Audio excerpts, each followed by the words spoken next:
De grandes foules vinrent à Jésus avec des boîtes des estropiés, et il les guérit.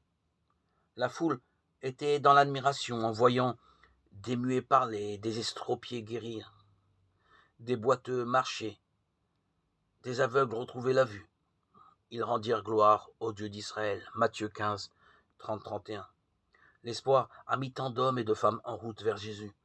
L'estropié, le boiteux aimerait marcher plus vite. L'aveugle regrette de ne pas pouvoir déjà apercevoir le bord du lac et celui qu'il va y rencontrer. Certainement en chemin se déploie l'entraide, le plus solide soutenant le plus faible, le bienvoyant menant l'aveugle, chacun partageant à l'autre l'attente, l'espérance qui le porte et l'entraîne. Ainsi, ces foules vivent dans leur chair la grâce de Dieu, que décrit saint Paul, un corps aux membres différents, mais nécessaires, portant le souci les uns des autres. 1 Corinthiens 12.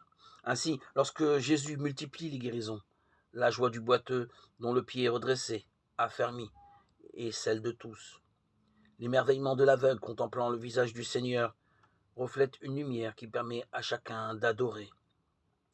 La langue du muet trouve les mots de la louange partagée. Échanger entre nous sur nos attentes et nous dire les uns aux autres nos actions de grâce élargit le cœur de chacun et crée une vraie communion d'espérance. Ça, c'est là un fruit de la grâce, de l'Esprit qui nous a été donné, l'Esprit de Dieu, l'Esprit Saint. Le Seigneur qui vient est le berger qui nous conduit, celui qui essuie toute larme de nos yeux et nous indique le chemin de la vie, et ouvre nos cœurs à l'espérance.